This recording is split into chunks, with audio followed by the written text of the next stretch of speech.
ഇത്തവണ നാട്ടിൻപുറം തുടങ്ങുന്നത് news 18 Keralam Alappuzha ബ്യൂറോയിലെ cameraman Prashant Mangalassery പകർത്തിയ ദൃശ്യങ്ങളോടെയാണ്. ഇന്ത്യൻ റെഡ് ബഗ് എന്നറിയപ്പെടുന്ന പ്രാണിയുടേതാണ് ഈ ദൃശ്യങ്ങൾ. ചുവപ്പും കറുപ്പും നിറത്തിലുള്ള ഇവ പല പ്രദേശങ്ങളിലും പല പേരുകളിലാണ് അറിയപ്പെടുന്നത്.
സ്കൂൾ തുറന്ന സമയമാണ്.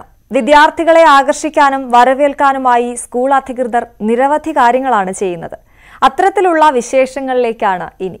സ്കൂളിലെത്തുന്ന വിദ്യാർത്ഥികളെ ആകർഷിക്കാൻ നിറമുള്ള ഒരുക്കങ്ങളുമായി കാത്തിരിക്കുകയാണ് വയനാട്ടിലെ ഒരു സ്കൂൾ.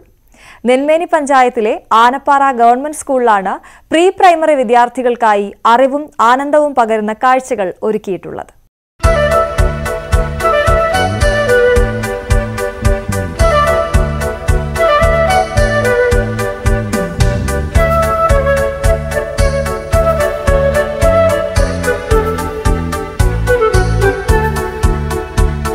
വയനാട് ചുള്ളിയോട് ആനപ്പാറ സ്കൂളിൽ പുതിയ അധ്യയന വർഷമെത്തുന്ന കുട്ടികൾക്കായി നിരവധി കൗതുക കാഴ്ചകളാണ് ഇവിടെ ഒരുക്കിയിട്ടുള്ളത്.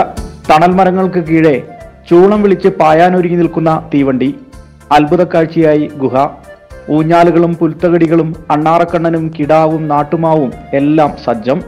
വർണ്ണക്കൂടാരം പദ്ധതിയുടെ ഭാഗമായാണ് അധ്യാപകർ, രക്ഷിതാക്കൾ, നാട്ടുകാർ, പൂർവ്വ വിദ്യാർത്ഥികൾ, മറ്റു സംഘടനകൾ എന്നിവരുടെ സഹകരണത്തോടെ സ്കൂൾ ഇങ്ങനെ വർണ്ണാഭമാക്കിയത്.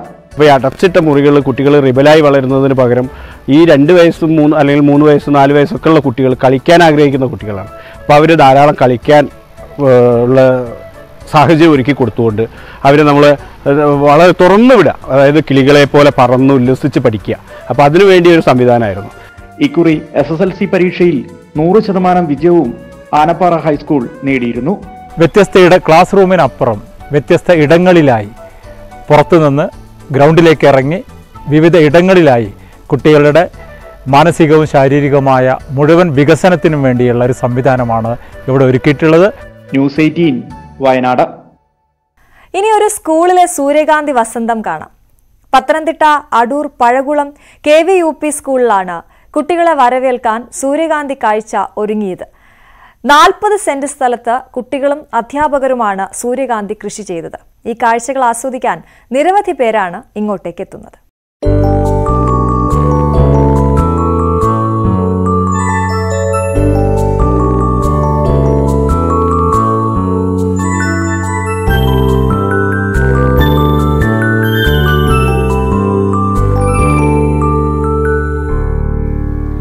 സ്കൂൾ മുറ്റം നിറയെ സൂര്യകാന്തി പൂക്കളാണ് പുതിയ അധ്യയന വർഷത്തിൽ കുട്ടികളെ കാത്തിരിക്കുന്നത്.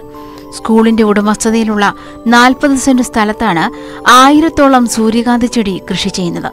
സ്കൂളിലെ കാർഷിക പ്രവർത്തനങ്ങളുടെ ഭാഗമായുള്ള കൃഷിക്കൂട്ടം പദ്ധതിയിലാണ് കൃഷി.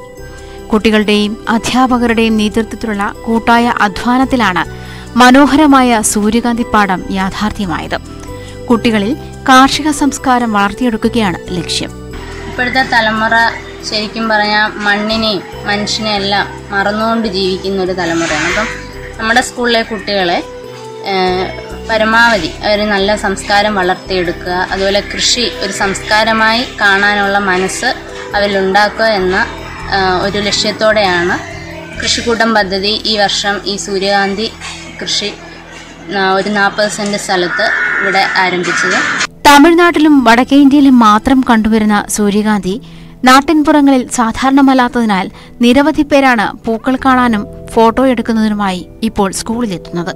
തമിഴ്നാട്ടിൽ നിന്നും ഓൺലൈനായി വിത്തെത്തിച്ചാണ് കൃഷി തുടങ്ങിയത്. നമ്മൾ ഓൺലൈനായി എത്തിച്ച ഈ അരി ഉപയോഗിച്ച് അതിൻ്റെ സീഡ് ഉപയോഗിച്ചാണ് കൃഷി ചെയ്തത്. PTA-യുടെയും എല്ലാ വിഭാഗം ആളുകളുടെയും ഒക്കെ സഹകരണത്തോടുകൂടി കുട്ടികൾ മുൻകൈയെടുത്താണ് ഈ പദ്ധതികൾ പൂർത്തിയാക്കിയിരിക്കുന്നത്. എല്ലാ വർഷവും വൈവിധ്യമാർന്ന കൃഷിരീതികളാണ് കൃഷിക്കൂട്ടം പദ്ധതിയിലൂടെ കുട്ടികൾക്ക് പരിചയപ്പെടുത്തുന്നത്. കഴിഞ്ഞ 3 വർഷമായി UP വിഭാഗത്തിൽ തിരുവല്ല ഡയറ്റിന്റെ ജില്ലയിലെ മികച്ച വിദ്യാലയത്തിനുള്ള അംഗീകാരവും അടൂർ പഴകുളം KVUP സ്കൂളിനെ തേടിയെത്തിയിരുന്നു. ന്യൂസ് 18 പത്തനംതിട്ട. അവധിക്കാലം അവസാനിക്കാറായതോടെ കേരള തമിഴ്നാട് അതിർത്തിയിലെ മുന്തിരിപ്പാടങ്ങളിൽ സഞ്ചാരികളുടെ തിരക്കാണ്. ഇടതൂർന്ന് പഴുത്ത് തുടുത്തു നിൽക്കുന്ന മുന്തിരിത്തോട്ടങ്ങൾ കടുത്ത വേനൽ ചൂടിലും കുളിർമയേകുന്ന കാഴ്ചയാണ്.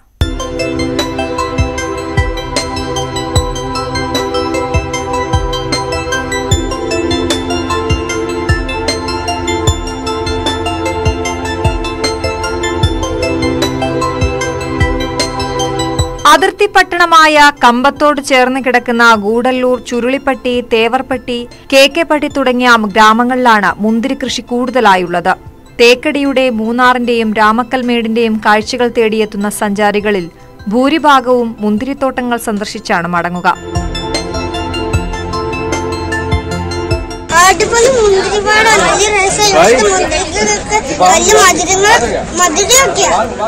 കറുത്ത മുന്തിരിയാണ് തമിഴ്നാട് അതിർത്തി ഗ്രാമങ്ങളിൽ കൂടുതലായും കൃഷി ചെയ്യുന്നത്. നവംബർ, ഡിസംബർ മാസമാണ് പ്രധാന വിളവെടുപ്പ് കാലം. വർഷത്തിൽ 4 തവണ വിളവെടുക്കും. നിലവിൽ മിക്ക തോട്ടങ്ങളിലും വിളവെടുപ്പ് പൂർത്തിയാക്കി അടുത്ത കൃഷിക്കുള്ള ഒരുക്കങ്ങൾ തുടങ്ങിയിട്ടുണ്ട്. ന്യൂസ് 18 ഇടുക്കി. സാഹസിക സഞ്ചാരികളുടെ പ്രിയപ്പെട്ട ഇടമാണ് വയനാട് ബ്രഹ്മഗിരി. നോർത്ത് വയനാട് വനം ഡിവിഷന്റെ പരിധിയിൽ തിരുനെല്ലി ഫോറസ്റ്റ് സ്റ്റേഷൻ പരിധിയിലാണ് ഈ പ്രദേശം. നാട്ടിൻപുറത്തിൽ ഇനി ബ്രഹ്മഗിരിയിലെ കാഴ്ചകളും വിശേഷങ്ങളുമാണ്.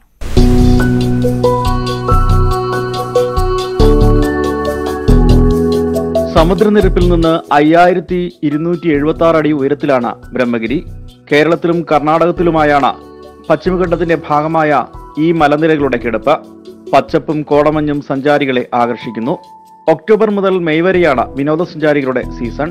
ഈ മലയുടെ മണ്ടയിൽ നിന്ന് നോക്കുമ്പോൾ നമുക്ക് ചുറ്റും കാണുന്നതെല്ലാം ഫുൾ ഫോറസ്റ്റ് ഏരിയ ആണ്. അപ്പോൾ അതിൻ്റെ വേറെ തന്നെ ഒരു ഭംഗിയാണ്. പിന്നെ അത് മാത്രമല്ല, നമുക്ക് ഒരു സൈഡിൽ നിന്ന് അപ്പുറം സൈഡിൽ നോക്കുമ്പോൾ കുടക് ജില്ലയിലെ കുട്ട ഗ്രാമം കാണാം. അതുപോലെ മറ്റ് സൈഡിലെ തോൽപ്പെട്ടി വനം കിടക്കുന്നത് കാണാം. മാനന്തവാടിയിൽ നിന്ന് 29 കിലോമീറ്റർ അകലമുണ്ട് ഇവിടേക്ക്. വനങ്ങളും പുൽമേടുകളും ചെരുവുകളും നിറഞ്ഞ വഴിയിലൂടെ വേണം 4 കുന്നുകൾ കയറിയിറങ്ങി ഇവിടെ എത്താൻ. 5 പേരടങ്ങുന്ന സംഘത്തിന് 2355 രൂപയും അധികം വരുന്ന ഓരോ ആൾക്കും 375 രൂപയുമാണ് എൻട്രി ഫീസ്. വിദേശികൾക്ക് 3100 രൂപയാകും. പരിശീലനം ലഭിച്ച ഗൈഡിന്റെ സേവനവും വനം വകുപ്പ് ലഭ്യമാക്കുന്നുണ്ട്. ന്യൂസ് 18 വയനാട്. ഇനി കാണാൻ പോകുന്നത് വയനാട്ടിൽ നിന്ന് വൈറലായ ഒരു സേവ് ദ ഡേറ്റിന്റെ വീഡിയോയാണ്. പണിയ ഭാഷയിൽ ഞങ്ങളാ കല്യാണാഞ്ചു എന്ന പേരിൽ തയ്യാറാക്കിയ വീഡിയോയാണ് ശ്രദ്ധ നേടുന്നത്. ന്യൂസ് പീപ്പിൾ എന്ന ഓൺലൈൻ മാധ്യമ സ്ഥാപന ഉടമയായ അവനീതിനായി സുഹൃത്തുക്കളാണ് വീഡിയോ തയ്യാറാക്കിയത്. വൈറലായ വീഡിയോയുടെ വിശേഷങ്ങളിലേക്ക്.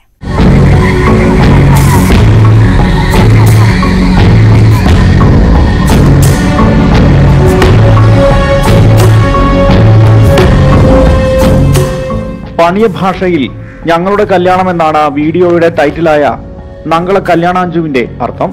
ഗോത്രവിഭാഗമായ പണിയ സമുദായത്തിലെ തനതാചാരങ്ങൾ ഉൾപ്പെടുത്തിയാണ് വീഡിയോ തയ്യാറാക്കിയത്. ഗോത്രവിഭാഗങ്ങളിൽ നിന്ന് പുറത്തുള്ളവർക്ക് പരിചിതമല്ലാത്ത ആചാരങ്ങളാണ് അവനീതിന്റെയും അഞ്ജലിയുടെയും സേവ് ദ ഡേറ്റ് വീഡിയോയ്ക്ക് ശ്രദ്ധ നേടിക്കൊടുത്തത്.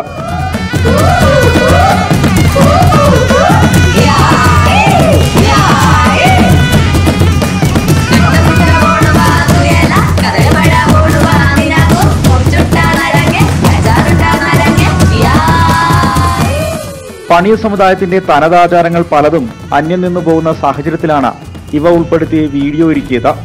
ആളുകളിലേക്ക് ആചാരങ്ങൾ മടക്കിക്കൊണ്ടുവരിക എന്ന ലക്ഷ്യവും അവനീതിനും സുഹൃത്തുക്കൾക്കുമുണ്ട്. ഈ ഒരു സേവ് ദ ഡേറ്റ് ഇങ്ങനെ ചെയ്യാൻ തീരുമാനിച്ചത് എൻ്റെ അമ്മമ്മയൊക്കെ പണ്ട് ചെറുപ്പത്തിൽ ഇങ്ങനെ കഥ പറഞ്ഞു തരുന്നു. അവരെ കല്യാണം ഇങ്ങനെയായിരുന്നു, ഇതുപോലെയാണ് പഴയ ആചാരങ്ങളൊക്കെ വെച്ചിട്ടാണ് കല്യാണം നടത്തിയെന്നൊക്കെ. ഇപ്പം ഞങ്ങളുടെ ഒരു പുതിയൊരു തലമുറ വന്നു കഴിഞ്ഞപ്പോൾ ഇതുപോലെ ഒന്നും ആരും ചെയ്യാതെ ആയി. അപ്പോൾ അതിൽ നിന്നൊരു വ്യത്യസ്തമായൊരു സാധനം ചെയ്യണമെന്ന് എനിക്ക് പണ്ട് മുതലൊരു ആഗ്രഹം ഉണ്ടായിരുന്നു. അപ്പോൾ അതിന് വേണ്ടിയിട്ട് എൻ്റെ ഓഫീസിലുള്ള രാജിത്തേട്ടൻ്റെ അടുത്താണെങ്കിലും പ്രശാന്തേട്ടൻ്റെ അടുത്താണെങ്കിലും പ്രതുലേട്ടൻ്റെ അടുത്തൊക്കെ ആണെങ്കിലും ഞാൻ ഈ കാര്യം അവരുടെ അടുത്ത് പറഞ്ഞു. അപ്പോൾ അവർ പറഞ്ഞു നമുക്ക് ചെയ്യാമെന്ന് പറഞ്ഞിട്ടാണ് നമ്മളിതുപോലെ ചെയ്തത്. ഗോത്രാചാരങ്ങൾ മാത്രമല്ല, തനത് വേഷവിധാനങ്ങളുമായാണ് വരനും വധുവും ബന്ധുക്കളും വീഡിയോയിൽ പ്രത്യക്ഷപ്പെടുന്നത്. കാടിന്റെയും കാവുകളുടെയും പശ്ചാത്തലത്തിൽ തുടിയും ചീനിയും ഉപയോഗിച്ചുള്ള വാദ്യമേളങ്ങളോടെയൊക്കെ സാന്നിധ്യത്തിലാണ് ദൃശ്യങ്ങൾ ചിത്രീകരിച്ചിട്ടുള്ളത്. മാർച്ച് 29-നാണ് വെള്ളമുണ്ട സ്വദേശിയായ അവനീതിന്റെയും ചീരാൽ സ്വദേശിയായ അഞ്ജലിയുടെയും വിവാഹം.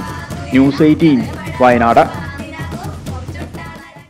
അനുഷ്ഠാന കലകൾ ചരിത്രവും സംസ്കാരവും എല്ലാമായി ഇഴചേർന്നതായിരിക്കും എപ്പോഴും. അത്തരത്തിലൊന്നാണ് ഐവർകളി.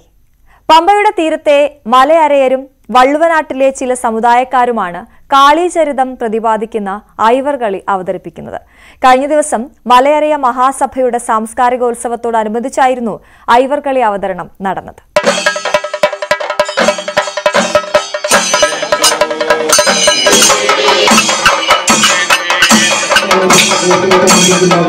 കാളിഭക്തനായ കർണനെ പാണ്ഡവർ വധിച്ചതറിഞ്ഞ രൗദ്രവേഷം പൂണ്ട് പാണ്ഡവരെ നശിപ്പിക്കാൻ പുറപ്പെട്ട ഭദ്രകാളിയെ തൃപ്തിപ്പെടുത്താൻ ശ്രീകൃഷ്ണൻ പാണ്ഡവർക്ക് ഉപദേശിച്ചു കൊടുത്തതാണ് അനുഷ്ഠാനകലയായ ഐവർകളി എന്നാണ് ഐതിഹ്യം. കാളികോപം തിരിച്ചറിഞ്ഞ ശ്രീകൃഷ്ണൻ പാണ്ഡവന്മാരെ വരുത്തി ദേവിയെ സ്തുതിച്ചു പാട്ടുപാടിക്കളിച്ച് പ്രീതി നേടണം എന്ന് നിർദ്ദേശിച്ചു. ശ്രീകൃഷ്ണൻ തന്നെ നടുവിൽ വിളക്കായി നിന്നുകൊണ്ട് പാട്ടുപാടിക്കൊടുത്ത് പാണ്ഡവന്മാരെ കളിപ്പിച്ചു.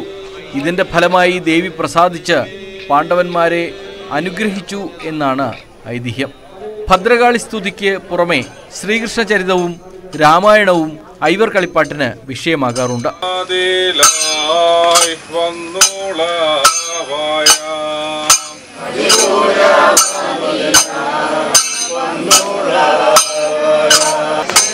Nadukani tribal arts and science കോളേജിൽ സംഘടിപ്പിച്ച മലയരയ മഹാസഭയുടെ സാംസ്കാരികോത്സവത്തോടനുബന്ധിച്ചാണ് ഐവർകളി അവതരിപ്പിച്ചത്. വൃത്താകൃതിയിൽ മുളകൊണ്ട് നിർമ്മിച്ച് പനയോല മേഞ്ഞ് കുരുത്തോല കൊണ്ട് തോരണം തൂക്കി അലങ്കരിച്ച പന്തലിന് കീഴിലായിരുന്നു ഐവർകളി അരങ്ങേറിയത്. ഗുരുക്കന്മാരിൽ നിന്ന് പകർന്നു കിട്ടിയ ചുവടുകളും കൈമുദ്രകളും തലമുറകളായി കൈമാറി വന്ന താളിയോല ഗ്രന്ഥങ്ങളിലെ കീർത്തനങ്ങളും അഭ്യസിച്ചതിന് ശേഷമാണ് കൊച്ചുകുട്ടികളും മുതിർന്നവരും സ്ത്രീകളും ഉൾപ്പെടെയുള്ള കളിക്കാർ തട്ടിലേറുന്നത്.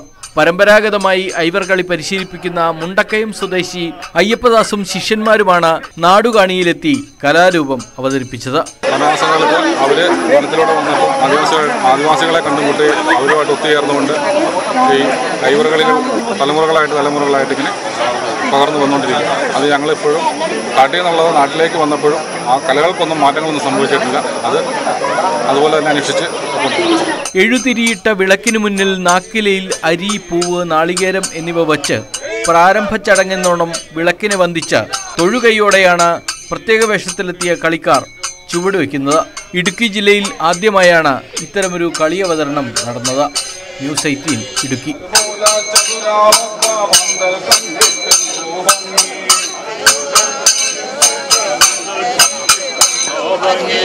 നാട്ടിൻപുറത്തിൽ ഒരു ഇടവേള.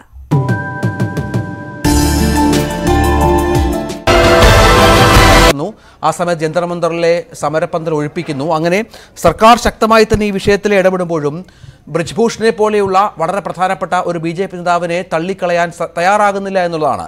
അത് ഏത് രീതിയിലാണ് പ്രതിപക്ഷം ഈ വിഷയത്തിൽ ഇടപെടുന്നത്? ഒപ്പം ഗുസ്തി താരങ്ങൾ ബ്രിജ്ഭൂഷണെ ഇങ്ങനെ സംരക്ഷിക്കുന്നതിൽ എന്ത് നിലപാടാണ് സ്വീകരിക്കുന്നത്?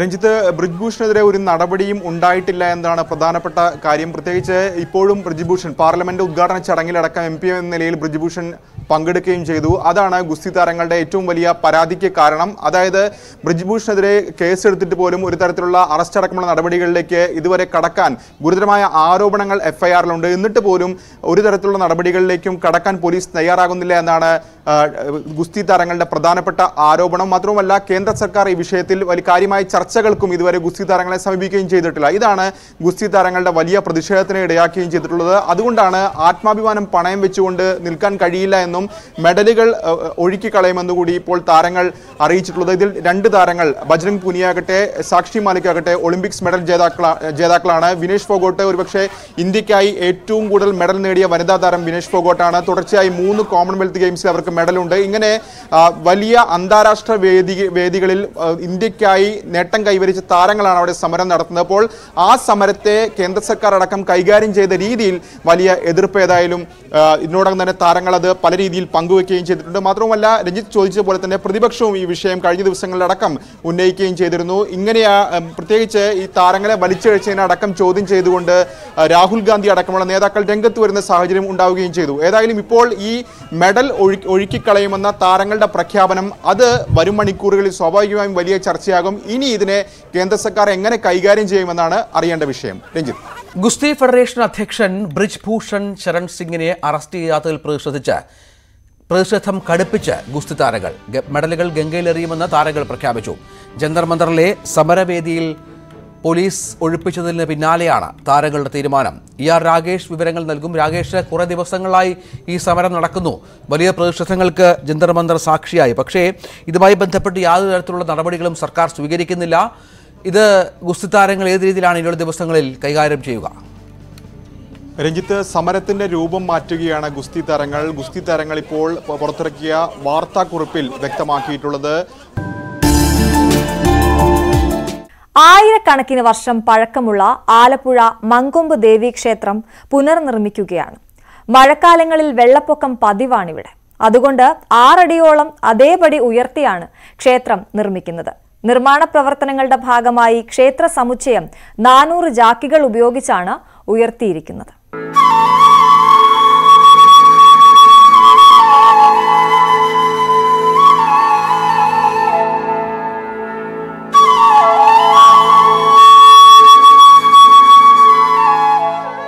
തിരുവിതാംകൂർ ദേവസ്വം ബോർഡിന് കീഴിലുള്ള അതിപുരാതന ക്ഷേത്രങ്ങളിലൊന്നാണ് മങ്കൊമ്പ് ദേവി ക്ഷേത്രം. തെക്കേക്കര, നാട്ടയം, പുന്നക്കുന്നുശ്ശേരി, പുളിങ്കുന്ന്, ചതുർത്ഥ്യാകരി, കോട്ടഭാഗം, മങ്കൊമ്പ എന്നീ 7 കരകളുടെ ക്ഷേത്രം.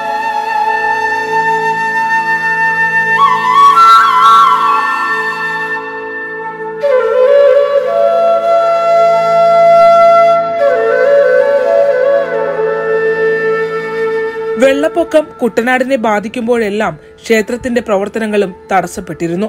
2018 പ്രളയം ക്ഷേത്രത്തെ മുക്കിക്കളഞ്ഞു. നിത്യപൂജകൾ മുടങ്ങി.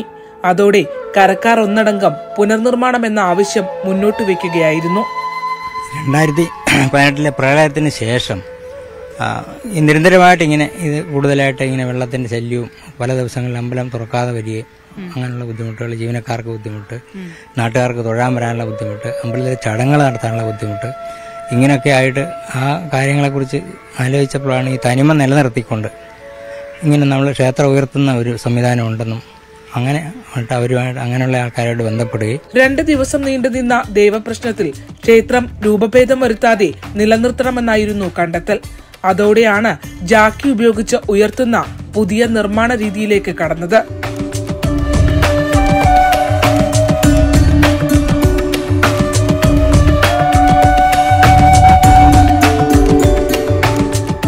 ഈ വിവരം നമ്മുടെ ദേവസ്വം ബോർഡിനെ അറിയിക്കുകയും ദേവസ്വം ബോർഡ് അത് കോടതിയെ അറിയിച്ചിട്ട് ബഹുമാനപ്പെട്ട ഹൈക്കോടതിയുടെ അനുമതിയോട് കൂടിയിട്ട് നമുക്ക് ഈ പ്രവൃത്തി ചെയ്യാനുള്ള അനുമതി ലഭ്യമായത് അങ്ങനെയാണ്.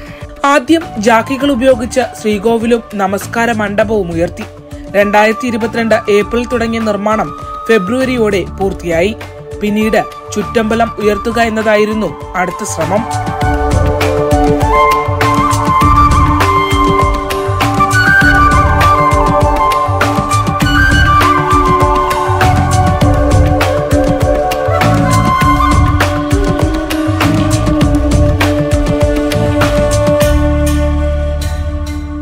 ചുറ്റമ്പലത്തിന്റെ അടിത്തറ കോൺക്രീറ്റ് ചെയ്ത് ബലപ്പെടുത്താനായി 2 മാസത്തോളം എടുത്തു. ഭാരം കുറയ്ക്കുന്നതിനായി അകത്തു നിന്നുള്ള ചെങ്കൽ ഭിത്തി പൊളിച്ചു മാറ്റി. 8 ടൺ ഭാരം വഹിക്കുന്ന 400 ജാക്കികൾ ഉപയോഗിച്ച് 20 ദിവസത്തെ പ്രയത്നഫലമായാണ് ഈ കാണുന്ന രീതിയിൽ ക്ഷേത്രം ഉയർത്തിയത്.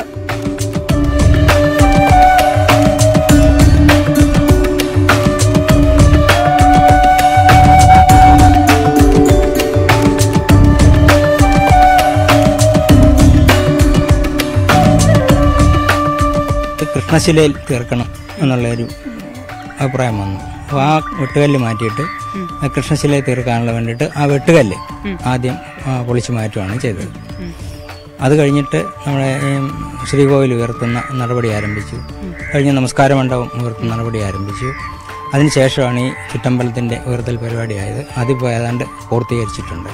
ഇനി അതിൻ്റെ താഴെവശമൊക്കെ ബലപ്പെടുത്തുക എന്നുള്ള ചടങ്ങുകൾ മാത്രമാണ് ഇനി അതിനെ സംബന്ധിച്ച് നടക്കാനുള്ളത്. ഒറ്റ ദിവസം കൊണ്ടാണോ ഇത് ഉയർത്തിയത്? എങ്ങനെയാണ്? അല്ലല്ല, കുറേശ്ശെയായിട്ട് ഉയർത്തി വരിക. ഉയർത്തുന്ന ഒരുമിച്ചാണ് പൊങ്ങി ഉയർന്നുകൊണ്ടിരിക്കുന്നു. അത് ഓരോ അരയടി അങ്ങനെയൊക്കെ. പൈലിങ്ങിൽ അടിത്തറ ഉറപ്പിച്ച ശേഷം ചുറ്റമ്പലത്തിന്റെ കൃഷ്ണശില ഉപയോഗിച്ചുള്ള മറ്റ് നിർമ്മാണ പ്രവർത്തനങ്ങളും നടക്കും. പണി പൂർത്തിയായാൽ ക്ഷേത്രമുറ്റവും 6 അടി ഉയരത്തിൽ ഉയർത്തും. ഇതിനായുള്ള മണ്ണ് നൽകുക ദേവസ്വം ബോർഡിന് കീഴിലുള്ള മറ്റു ക്ഷേത്രങ്ങളാണ്.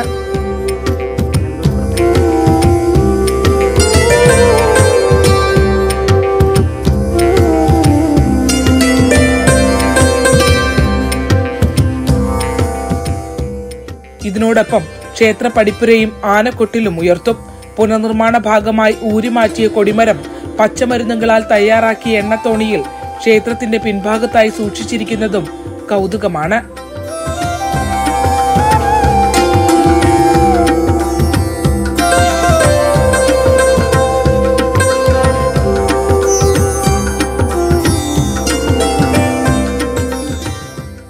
ഏഴ് കരകൾക്ക് പുറമെ നിരവധി ആളുകളുടെയും സഹായത്തോടെ 4.5 കോടി മുടക്കിയാണ് പുനർനിർമ്മാണം. മേടമാസത്തിലെ വിഷുനാളിലാണ് ക്ഷേത്രോത്സവത്തിന് കൊടി കയറുക. അതിനു മുമ്പ് വരുന്ന ഡിസംബറിൽ പണി പൂർത്തീകരിക്കുക എന്നതാണ് ലക്ഷ്യം. ചരിത്രവും വിശ്വാസവും സംരക്ഷിക്കുന്നതിനൊപ്പം തന്നെ കുട്ടനാടൻ അതിജീവനത്തിന്റെ നേർക്കാഴ്ച കൂടിയാണ് മങ്കൊമ്പ് ക്ഷേത്രത്തിന്റെ ഈ നിർമ്മാണം. ക്യാമറമാൻ പ്രശാന്ത് മംഗലശ്ശേരിക്കൊപ്പം ആലപ്പുഴയിൽ നിന്നും ശരണ്യ സ്നേഹജൻ, ന്യൂസ് 18. വിശുദ്ധ ഖുർആൻ സ്വന്തം കൈപ്പടയിൽ മനോഹരമായി എഴുതി പൂർത്തീകരിച്ചിരിക്കുകയാണ് കാസർഗോഡ് തൃക്കരിപ്പൂർ തങ്കയത്തെ അസ്ലഹ സിദ്ദിഖ്. അറബിക് കാലിഗ്രഫിയിൽ പരിശീലനം നേടിയിട്ടുള്ള അസ്ലഹ 6 മാസങ്ങൾ കൊണ്ടാണ് ഖുർആൻ എഴുതി പൂർത്തിയാക്കിയത്.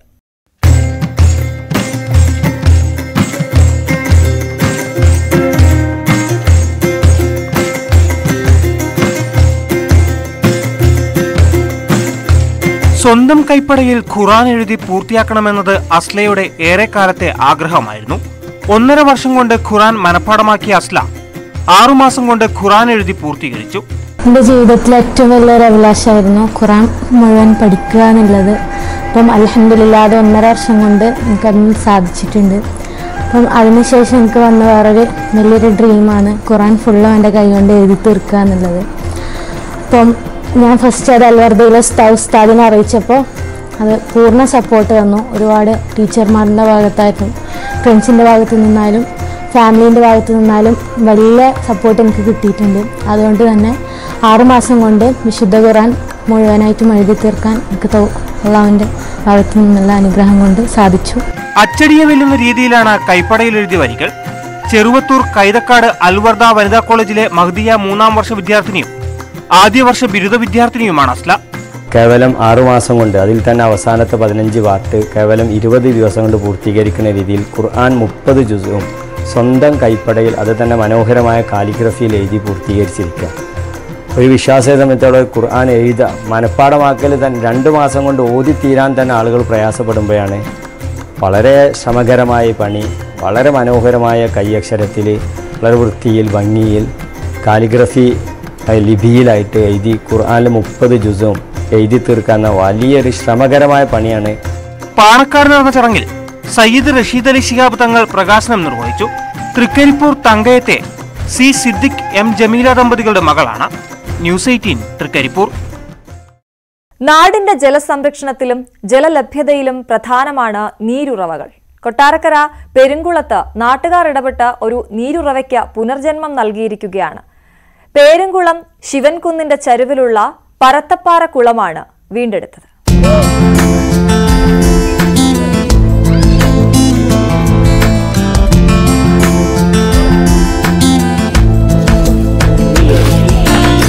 ശിവൻകുന്നിന്റെ കോട്ടാത്തല ഏലായുടെ ഭാഗത്തായി വരുന്ന വർഷങ്ങളുടെ ചരിത്രം പേറുന്ന പറത്തപ്പാറ കുളമാണ് നവീകരിച്ചത്.